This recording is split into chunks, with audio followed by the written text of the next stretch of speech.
94.9 Guncha FM, good news for the family. Selamat siang Guncha family, di mana saja Anda berada. Apa kabar Anda di siang hari ini? Kembali berjumpa bersama dengan saya Ningrum yang menemani Good News Family. Tentunya kali ini dalam program Hidup Sehat bersama dengan Rumah Sakit Panti Welasa Dr. Cipto Semarang. Dan di siang hari ini buat Anda yang mungkin sedang menikmati istirahat siangnya, harapannya obrolan kita boleh jadi temannya Anda ya.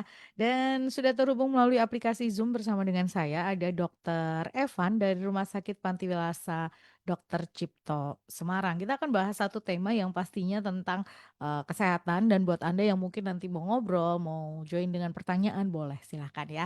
Kirimkan pertanyaannya di dua nomor ya Good News 081225225949 atau 081575800949. Anda yang punya keluhan tentang kesehatan gitu ya, membutuhkan layanan kesehatan bisa datang langsung ke Rumah Sakit Panti Welasa Dr. Cipto Semarang juga ya.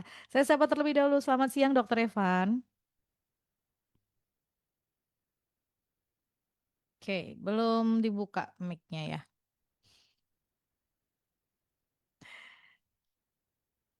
Iya. Ya, selamat siang, Bu. Oke, apa kabar, Dok? Ya, ini koneksinya, ya mohon maaf ya, koneksinya agak jelek sekali. Jadi mungkin agak terganggu ini, karena saya tidak di rumah sakit, jadi sedang ada acara sebentar. Oke, oke, gak apa-apa dok. Kita coba ya. Tapi berdoa semoga koneksinya baik Ya, gitu ya. Baik, hari ini kita akan bahas satu tema yaitu ya, asma. Iya, ya, asma. Asma ini ya orang, betul. Nah, ini Heeh. asma. Oke, orang taunya asma itu sesak nafas gitu ya. Tapi boleh dong dokter Evan cerita dulu, asma itu sebetulnya apa sih? Gangguan apa dan seperti apa? Betul. Jadi betul orang pahamnya asma itu adalah kondisi ketika kondisi sesak ya. Jadi sesak sendiri itu banyak penyebab. Kalau kita berbicara mengenai asma, yaitu berarti adanya proses permasalahan atau inflamasi yang terjadi di saluran napas kita. Jadi memang problemnya memang ini di bagian pernafasan kita. Jadi bagian pernafasan itu dimulai dari hidung, masuk di belakang hidung, masuk di tenggorokan, masuk masuk ke trakea, masuk ke bronkus, ya masuk ke paru-paru. Nah, kalau di asma ini terjadi penyempitan di saluran napas, terutama di bagian bronkusnya. Nah, terjadinya ini juga biasanya tidak terjadi prosesnya eh, terjadi sebentar, tapi biasanya prosesnya kronis. Hmm. Jadi ada gangguannya bisa sewaktu-waktu timbul, sewaktu-waktu tidak tergantung dari sumber inflamasinya.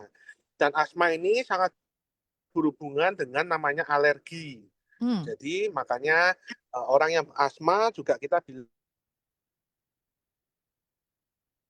adanya trias asmatikus atau konjungtivitis, rinitis. Nah, itu yang sering berhubungan sekali. Jadi dan dermatitis alergi. Tiga itu kalau orang yang punya alergi bisa salah satunya muncul mungkin di anaknya atau ini punya hidung berair, juga punya riwayat asma. Nanti di genetiknya bisa membawa anaknya bisa mudah terkena asma atau mudah terkena mata berair, konjungtivitis atau eksim begitu Bu. Jadi ini memang hubungannya sama inflamasi yang disebabkan bisa karena ada alergi atau ada inflamasi kronis yang menyerang gangguan anatomi dari saluran napasnya.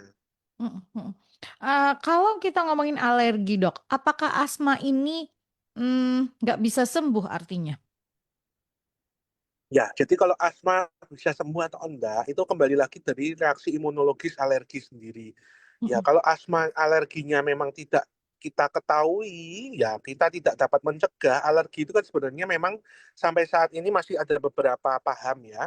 mhm, Cuman tetapi kalau misalnya alergen ini masih ada, ya kita timbul terus reaksi inflamasinya, reaksi alerginya. mhm, Jadi adanya reaksi sensitivitas yang terus-menerus gitu, Bu. Jadi ya memang yang bisa saat ini kita bisanya mengajarkan untuk mengkontrol. Jadi kita tahu dulu alergennya apa supaya tidak terjadi reaksi alergi tersebut begitu. mmm, Kalau kena alergen ya nanti bisa kena lagi seperti itu. oke. Artinya penyebabnya alergennya itu bisa bermacam-macam Dok? Ya, penyebabnya bisa bermacam-macam ya. biasanya tungau, debu, faktor seperti bulu-bulu ya itu sering bulu boneka, bulu hewan. Hmm, oke.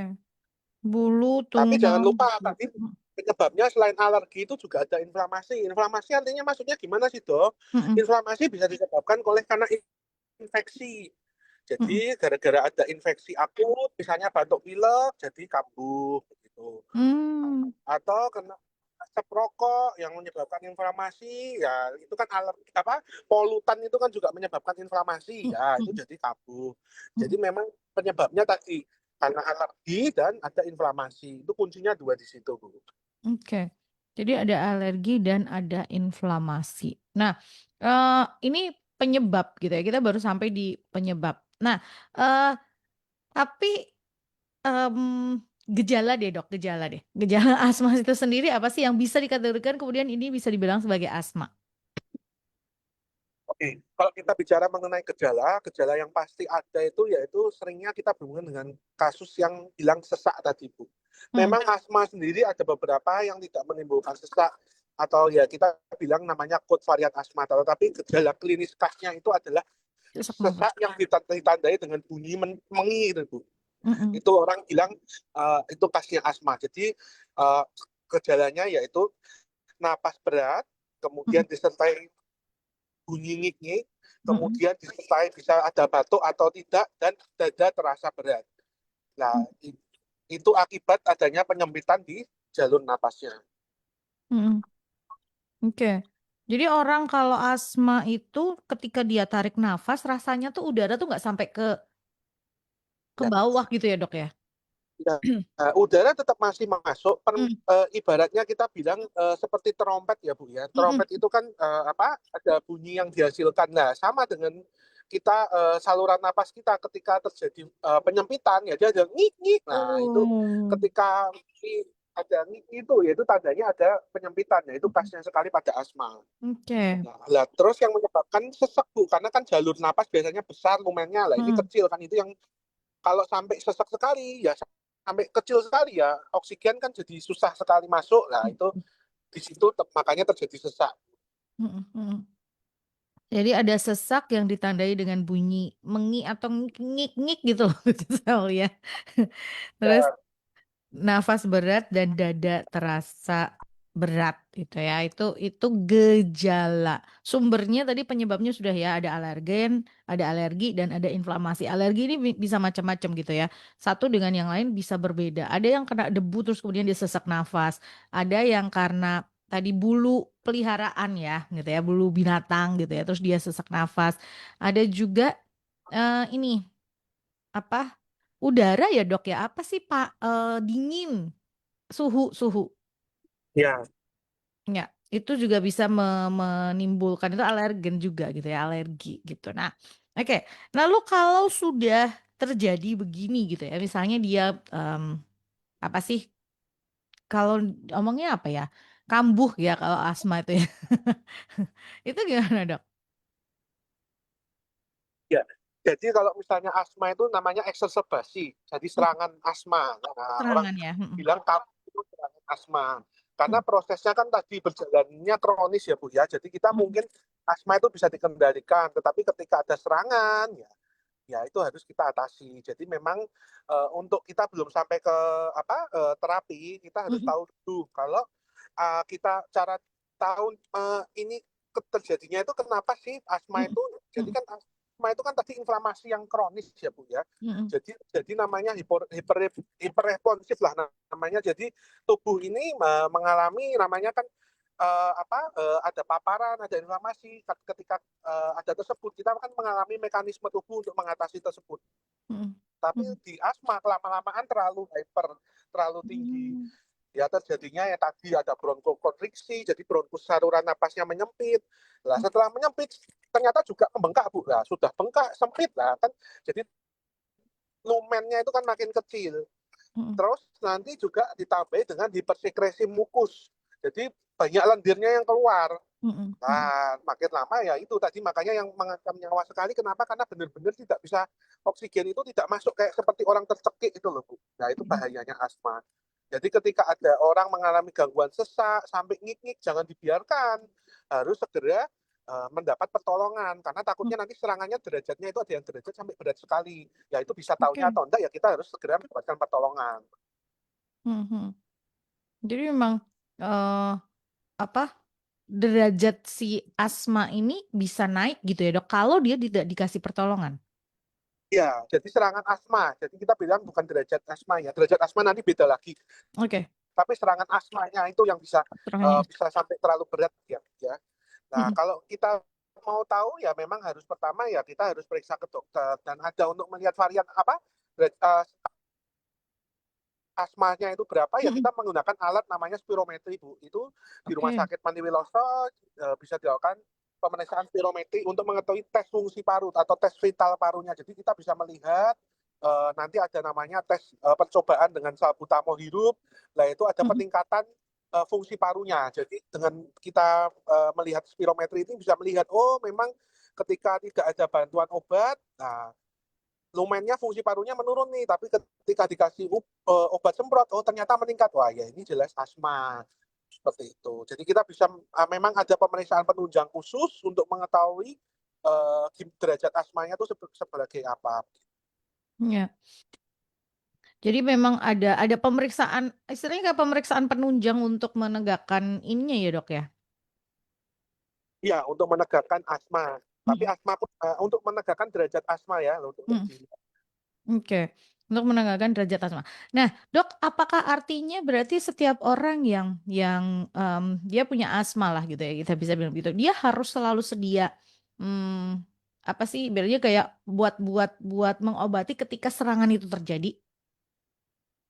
Ya, betul sekali. Memang asma itu ketika terjadi serangan, kita nanti bicara di tata laksana ya Bu ya. Mhm Jadi memang obat-obatan itu pasti yang harus diadakan ada obat semprot.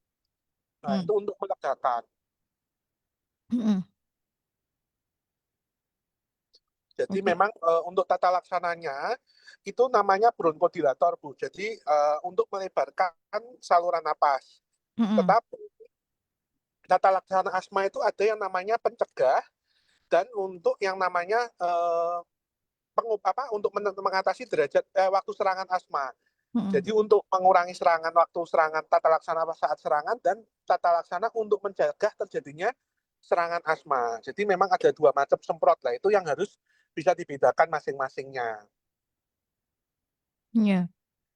Jadi, nah, biasanya ya, Dok, si pasien ini gitu ya, si penderita asma ini, sebelum terjadi serangan itu dia udah ngerasain gejala dulu belum sih? Misalnya nih, "Wah, ini kayaknya bakalan sesek nih," gitu ya, kalau kondisinya seperti ini. Itu ada gitu dulu nggak sih, Dok? Kuncinya tadi ada di inflamasi, Bu. Biasanya ketika Mmm, inflamasi ada, kalau orang punya asma, itu akan ditandai dengan inflamasi. Inflamasi itu gejalanya pasti biasanya tenggorokannya mulai perih, gatel, terus mulai ada batuk mmm, kecil, mhm. habis batuk yang kanan. Ya, habis ada batuk, lah mulai deh napasnya agak berat, lah timbul serangan ya sudah sesek, napasnya mulai ngik-ngik gitu, Bu. Oke. Jadi, memang, kalau dia udah mulai tadi inflamasi gitu ya, dia biasanya udah tahu nih, oh tenggorokannya, mulai perih gitu ya, terus ada gatel dan lain sebagainya, oh nanti bisa nafasnya mulai berat dan sesak. Artinya ketika mulai gejala itu ada, terus misalnya dia dikasih obat duluan atau untuk pencegahan itu bisa nggak sih, Dok, agar jangan sampai terjadi keserangan tadi? Ya bisa, makanya obat asma itu obat uapnya sendiri ada dua macam, untuk Mhm. terjadi pencegahan dan untuk tata laksana ketika serangan atau nanti Mmm, simptomatisnya begitu. Jadi kita untuk masuk ke apa tata laksananya, memang obat-obat asma kalau memang sudah didiagnosa asma pasti ada namanya obat semprot. mmm. Semprot ini tujuannya ada yang untuk mencegah dan ada yang tujuan untuk mengatasi saat serangan asma. Yaitu yang harus diketahui. Karena kalau terjadi saat mencegah tetapi digunakan untuk serangan ya nggak bisa langsung memperbaiki serangannya begitu Bu. Mmm, jadi ada 2 macam, ada untuk Ya, mencegah dan ada untuk mengobati gitu ya. ya. Nah, si penderita asma harus punya dua-duanya atau gimana, Dok? Nah, untungnya ada obat yang bisa sifatnya itu mencegah dan Mhm juga bisa mengobati juga. Sekarang ada yang tipenya seperti itu. Mhm, mhm. Tetapi kalau yang untuk mengobati tidak bisa untuk mencegah. Jadi ya Mmm, untuk apa yang obat-obat untuk mengobati itu biasanya efeknya ya untuk waktu kondisi akut aja atau kondisi sesak. mhm, mhm, mhm. Oke, Dok, ini ada pertanyaan kita jawab dulu ya. Iya. Selamat siang, Dok. Saya pernah terkena serangan asma kira-kira 20 tahun yang lalu. Saat itu cuaca yang sangat dingin, kemudian timbul sesak nafas dan mengi ini. Selama ini tidak pernah kambuh lagi. Apakah itu artinya saya sembuh dari asma? Terima kasih. Ya, biasanya asma itu tadi alergennya kalau misalnya terjadi penyembuhan atau kita bilangnya kondisinya sudah tidak pernah serangan, Mhm, bisa saja ada perbaikan di imunitas. Karena kita kan mmm, hubungannya sama alergi ya. Alergi ya, itu ada teori tertentu yang memang bisa mengatakan ada pelatihan atau istilahnya melatih alergennya supaya tidak terjadi namanya reaksi hipersensitivitas. mhm, Tetapi kita tidak tahu kambuh lagi ya, kembali lagi. Alergen itu kan banyak atau mhm. imunitas kita sedang turun atau apa ya kita bisa terjadi kekambuhan seperti itu. Oke. Jadi memang, eee, ini mungkin posisi tadi, imunnya dia baik gitu ya, imunnya dia baik, terus kemudian dia bisa bisa, akhirnya dia bisa stabil gitu ya, tidak terjadi serangan, tapi nggak tahu juga nantinya atau mungkin kalau misalnya terjadi inflamasi terus kemudian terjadi serangan bisa juga gitu, Dok? Iya, betul sekali, Bu. Mhm, mhm, mhm. Jadi kalau ada inflamasi terus kemudian terjadi serangan, bisa jadi juga terjadi seperti itu gitu ya. Tapi memang tadi kalau pengen tahu tapi kalau sudah yang seperti ini, kalau misalnya dia pengen tahu, terus dia, apa sih tadi, melakukan pemeriksaan penunjang seperti yang dilakukan di Rumah Sakit Pantilaso Dokter Cipto itu bisa nggak, Dok? Ya, kalau memang kita sudah didiagnosa asma, biasanya dokter itu tidak sampai maksudnya Mhm, untuk cek spirometri itu sebenarnya untuk melihat apa fungsinya ya, Bu. Tapi lewat mhm, anamnesis sebenarnya sudah cukup pas apalagi terjadinya di usia yang apa relatif masih muda mhm, dan mhm, itu ada riwayat keluarga mempunyai tadi trias asma itu, trias mhm, alergi. mhm. Nah, itu biasanya berhubungan, Bu. Oke. Oh iya, ini kan termasuk, tadi kan keluarga punya riwayat, trias asma itu, artinya memang Karena ini diturunkan yang gitu, ini turunan. genetik banget ya? Iya, betul genetik genetik Mhm, sekali. mhm, mhm, mhm. Nanti jadi kalau orang tuanya Memang ada. hubungannya sama alergi. Alergi itu Mhm, memang sangat diturunkan lewat genetik dan mhm, memang ada penyakit tertentu yang khas sekali yang kita bilang namanya ya faktor atopik ya. Empat mhm, penyakit itu adalah asma salah satunya, mhm. kemudian konjungtivitis alergi, rinitis alergi dan dermatitis alergi. Empat itu biasanya tidak enaknya kalau misalnya orang tua punya salah satu itu anaknya bisa terkena empat macam dari itu, Bu. Biasanya Yes, seperti itu. betul, betul, betul.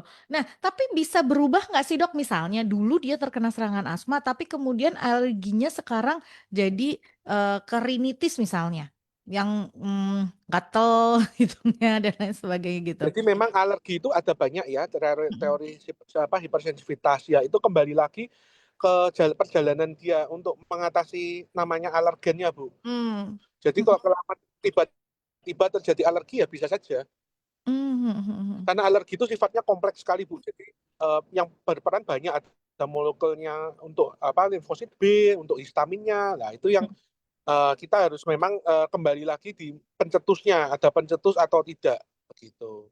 oke. Iya, jadi ada pencetus si alergi ini atau tidak dan kompleks sebetulnya karena tapi balik lagi namanya alergi itu kaitannya dengan imunitas tubuh, balik-baliknya seperti itu gitu ya. Di awal dokter Evan sudah sampaikan gitu kan. Jadi bagaimana imunnya tubuh kita itu berkembangnya seperti apa gitu ya. Ini kompleksnya karena memang mungkin dalam setiap fasenya akan jadi berbeda gitu ya, Dok, ya. Yap. Nah, eee, tadi kalau misalnya ini kan tadi sudah di penanganan gitu ya. Si asma ini bisa bisa, mmm, timbul serangan gitu ya, serangan itu kita nggak pernah tahu ini bisa timbul kapan, terus, sebabnya apa, jadi memang patut untuk kenali gitu ya. Oke, mmm, nah Dok, lalu untuk ini kan serangan, untuk mengelola agar si asma ini tidak kemudian sering terjadi serangan, apa yang harus dilakukan oleh penderita asma itu sendiri? Memang kembali lagi untuk asma itu bisa dicegah melalui pertama kita wajib tahu alergennya apa. Yang kedua adalah kembali menjaga imunitas tubuh kita. Mmm, Nah, dengan rutin berolahraga, pola hidup sehat itu ternyata menurunkan sekali resiko terjadi kekambuhan asma. Dan yang kedua, vaksinasi. Vaksinasi ternyata sangat membantu karena tadi kan kita kuncinya ada inflamasi ya. mhm. Dengan vaksinasi influenza atau vaksin vaksin yang bisa mencegah terjadinya ISPA itu sangat mengurangi resiko terjadinya serangan asma. Oh, vaksin flu influenza itu ya? Mhm, oke. Iya, Bu, Vaksin, betul sekali. Vaksin flu, influenza. Karena tadi kita terjadi inflamasi akibat misalnya ISPA karena virus, ya itu mhm, terjadi namanya kan kita biasanya kalau tubuh itu kan tidak terjadi hiperresponsif atau yang mhm, tadi enggak responnya tidak berlebihan. Lah, ini mhm, terjadi hiperresponsif. Jadi harusnya tidak perlu sampai penyempitan saluran napas ini jadi penyempitan saluran napas. Kemudian terjadi adanya pembengkakan atau edem, mhm, kemudian ada juga keluarkan banyak mukusnya, banyak lendirnya lah. Itu yang menyebabkan terjadinya serangan asma. oke. Nah, tadi kan dokter sampaikan, pola hidup sehat bahkan sampai ke olahraga. Eee, Padahal ada mitos mengatakan orang dengan asma itu harus menghindari olahraga, artinya mitos itu salah? Kembali lagi, olahraga itu kan memang ada derajatnya ya Bu ya, jadi memang Mhm, derajat berat itu memang tidak disarankan untuk olahraga. Tetapi mhm, untuk menjaga imunitas itu olahraga yang sehat itu maksudnya tidak perlu yang sampai olahraga yang sangat, aerobik sekali, itu jangan. mhm. Tapi ya mungkin hanya jalan sehat, berenang, itu yang lebih bagus. Apalagi kalau olahraganya yang sampai kondisinya heart rate-nya tinggi sekali lah itu yang beresiko sekali kekambuhannya bisa menyebabkan kekambuhan asma. Oke. Jadi boleh tapi dengan terkontrol gitu ya. Dalam artian, tadi ada grade-grade olahraga lah istilahnya, olahraga itu yang seperti apa sih gitu ya. Terus juga kenali kondisi tubuh jangan memaksakan, itu pasti. Betul ya, Dok, ya? Ya, Kenali kondisi tubuh jangan dipaksakan kalau memang Anda tidak ini. Oke, selamat siang Dok, mau tanya, apakah berat badan berlebih atau obesitas bisa mempengaruhi sering atau tidaknya terjadi serangan asma? Terima kasih.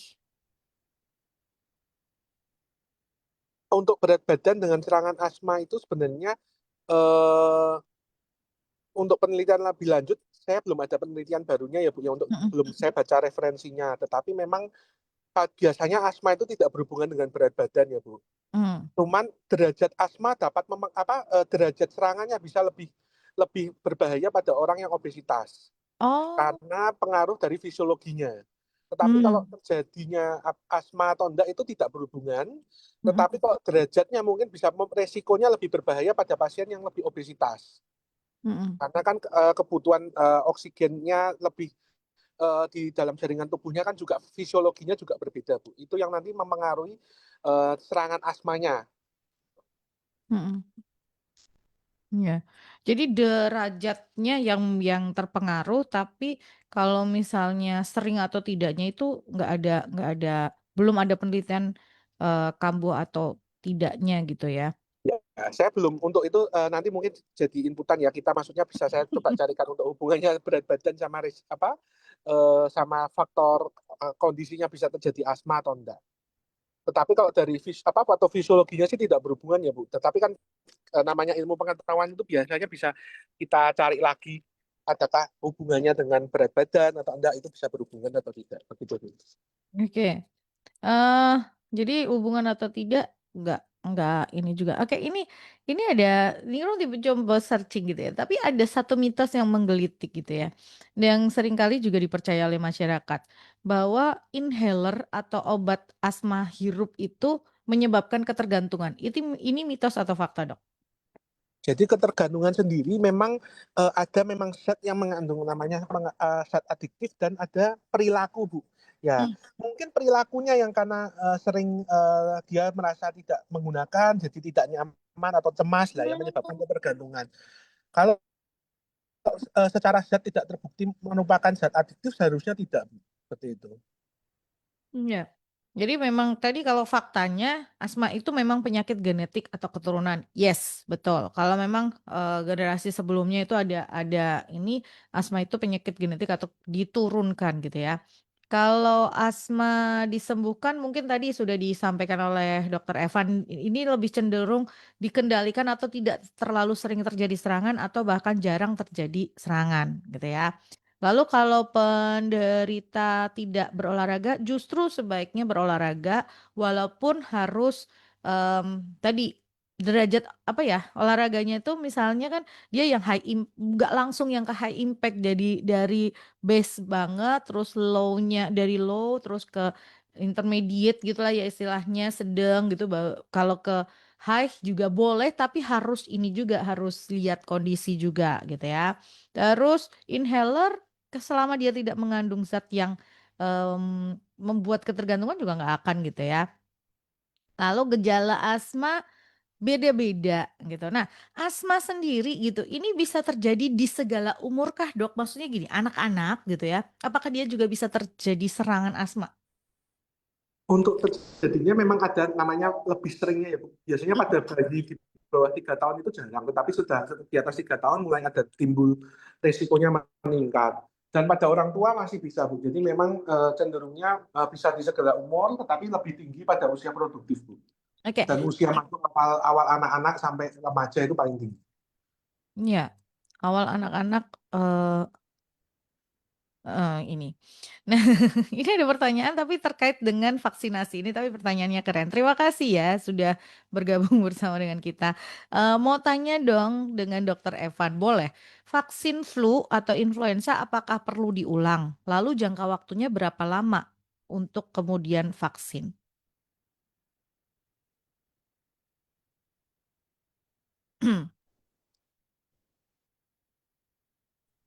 Iya, eh, pemberiannya diberikan tahun sekali. Jadi memang bukan diulang atau enggak, dia memang bisa mencegahnya itu musimnya itu berbeda-beda. Jadi memang harus setiap tahun itu diberikan gitu. Jadi memang Hmm. kalau kita diberikan vaksin influenza, ya itu misalnya tahun ini bulan Juli, ya tahun depan bulan Juli lagi begitu.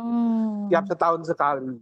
oke. Jadi memang pemberian Kita sifat. sudah pernah bahas ya, Bu, ya, mengenai Mm-mm. influenza itu kan untuk flu yang berat. Jadi bukan berarti kalau kita divaksin flu terus enggak flu enggak, tetapi kita mencegah terjadinya flu yang berat.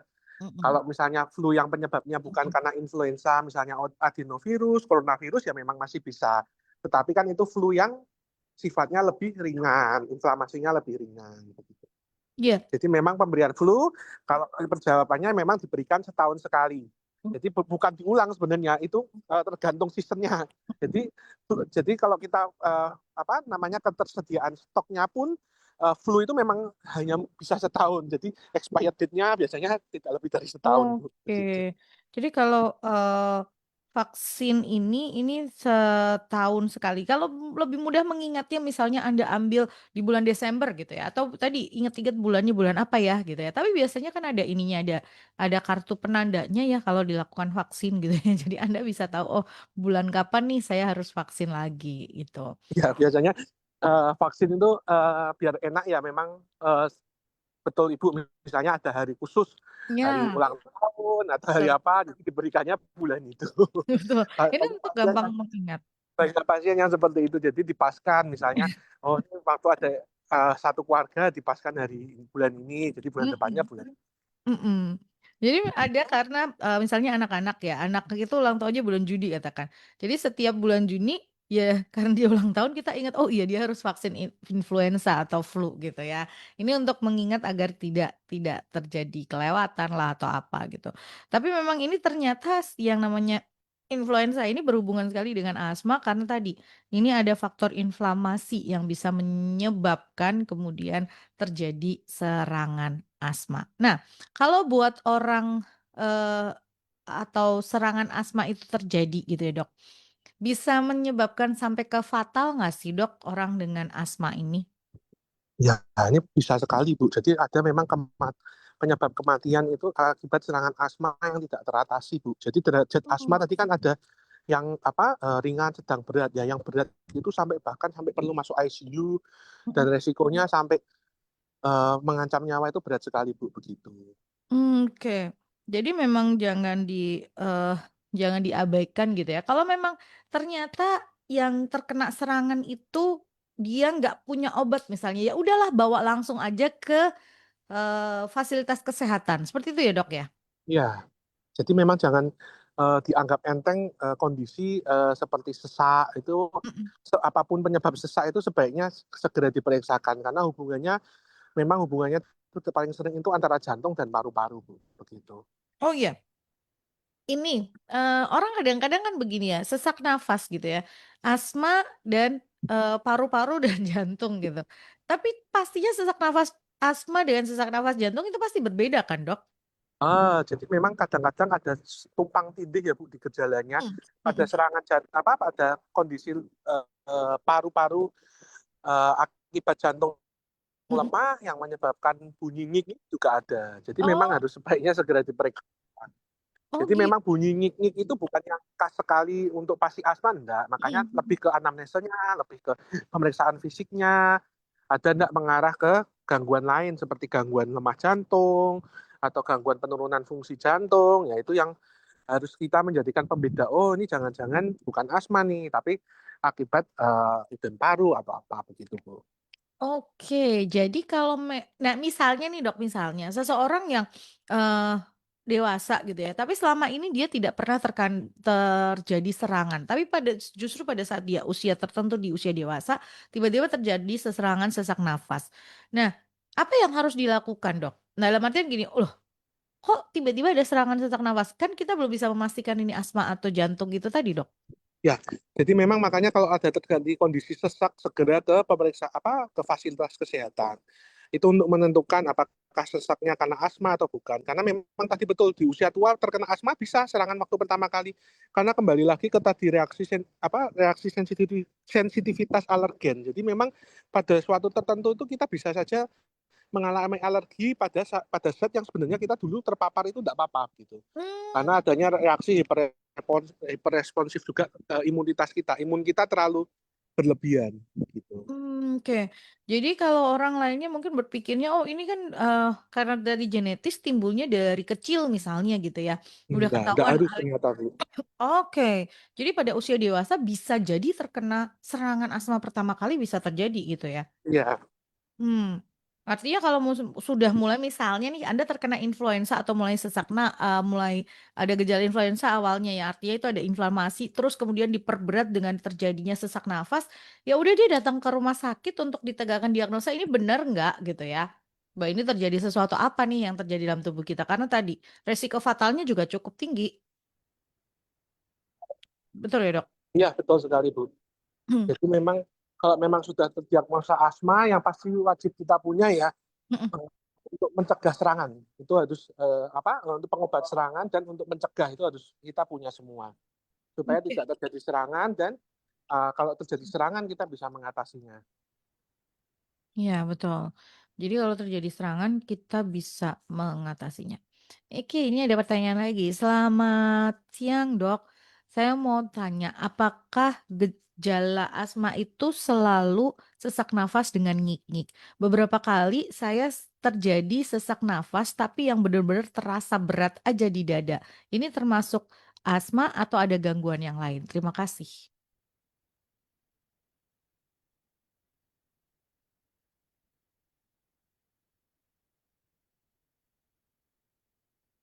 Halo, Dok. Iya. Bu, gimana tadi pertanyaannya terputus? Oke, selamat siang dokter. Saya mau tanya, apakah gejala asma selalu sesak nafas disertai dengan bunyi ngik-ngik? Beberapa kali saya terken sesak nafas terjadi sesak nafas, tapi nggak ada bunyi ngik-ngik, tapi dada itu terasa sangat berat. Untuk informasi, orang tua saya juga menderita asma. Ya.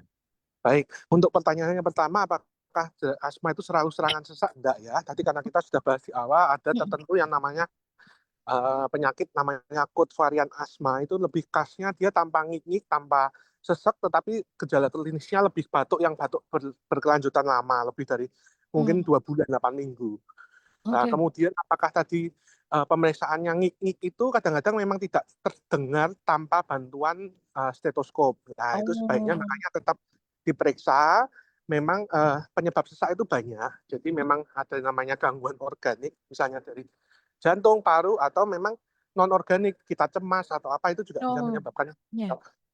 sensasi yang menimbulkan ya tadi sesak, berdebar-debar. Hmm, hmm, hmm, hmm. Jadi memang dibutuhkan pemeriksaan lanjutan gitu ya. Kalau terjadi seperti itu, datang aja langsung ke fasilitas kesehatan. Kalau serangan asma terjadi atau serangan sesak nafas itu ke poli atau ke IGD sih sebetulnya, Dok? Lebih Itu tepatnya. kalau sesak sebaiknya ke IGD ya. Jadi Oke. kalau serangan harus ke emergency. Oke, karena ini kadang-kadang buat beberapa orang jadi pertanyaan gitu ya. Kalau sesak nafas ini ke poli atau ke emergency unit atau IGD gitu ya, instalasi gawat darurat. Ternyata udah dijawab oleh Dokter Evan ya lebih baik atau sebaiknya ke IGD tadi ya, Dok ya.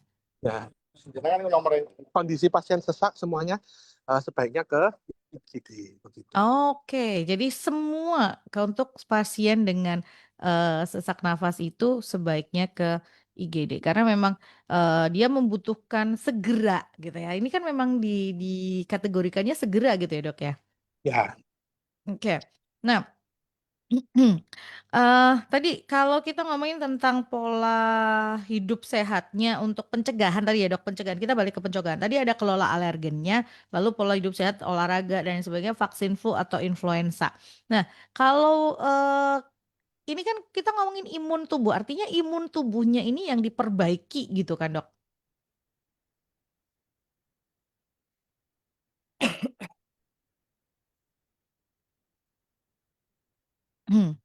gimana Bu? Maaf terputus.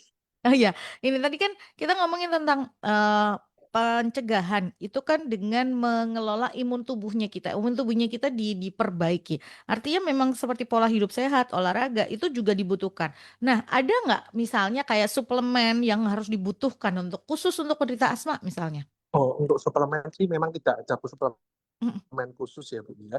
Untuk penderita asma enggak. Yang penting adalah menjaga imunitas kita, menjaga pola hidup yang sehat itu yang lebih diutamakan. Kalau imunitas untuk vitamin ya kita sesuai dengan kebutuhan aja.